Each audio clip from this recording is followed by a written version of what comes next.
Ghatkopar railway स्टेशनमध्ये local train पकडण्याच्या नादात मोनिका मोरे या 16 वर्षीय मुलीला आपले दोन्ही हात गमवावे लागलेत।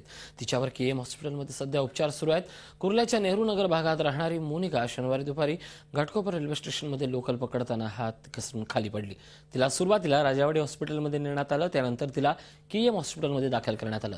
मोठ्या प्रमाणात रक्तस्राव झाल्यानं तिच्यावर शस्त्रक्रिया करण्यात आली।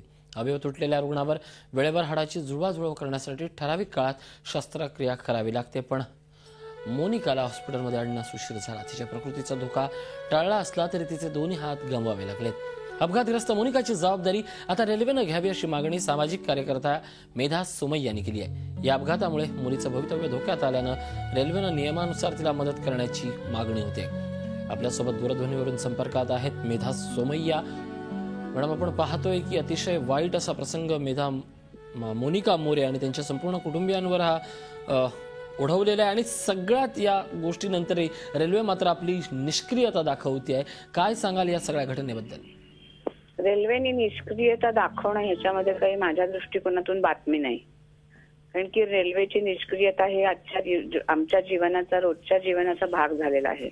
अनेकदा तक्रारी करून, अनेकदा निवेदनं देऊन सुद्धा प्लॅटफॉर्मची उंची वाढवणं, सुरक्षा देणं आणि स्वच्छतागृह वगैरे यांची निगराणी ठेवणं, ह्या गोष्टी आम्ही अनेकदा सांगून पण होत नाहीत। आणि आता अशी एखादी घटना घडली, आता ह्याच्यामध्ये प्लॅटफॉर्म आणि लोकल याच्यामधल्या अंतरामुळे हिला दोन्ही पाय गमवावे लागले।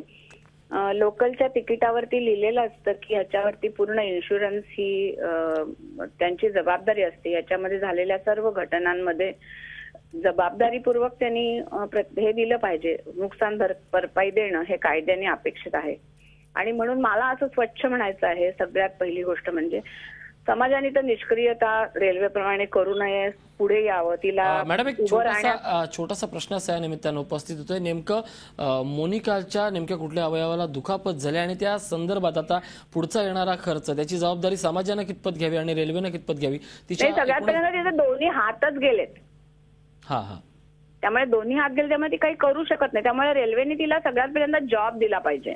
ते तर सध्या 16 वर्षाची आहे, तर तिला त्या प्रकारचं ट्रेनिंग देऊन, आणि दुसरी गोष्ट म्हणजे कृत्रिम हातांची व्यवस्था करायला पाहिजे। असे चांगले हात मिळतात, आम्ही त्याच्या शोधामध्ये आहोत। त्याचा खर्च किती आहे त्याचं सगळं कोटेशन्स वगैरे आपण देऊ शकतो, आणि त्यामुळे तिला दोन्ही कृत्रिम हात देणं, तिच्या संपूर्ण जीवनाची जबाबदारी घेणं, तिला हात देणं, आणि त्यापेक्षाही महत्वाचं म्हणजे पूर्ण समाजानं तिचे हात बनवून तिला मदतीचा आधार निर्माण करणं, हे आज या क्षणाला काळाची गरज बनली आहे। धन्यवाद मॅडम आमच्याशी बोलल्याबद्दल। आपल्यासोबत होत्या मेधा सोमय्या, सामाजिक कार्यकर्त्या। झी 24 तास, एक पाऊल पुढे।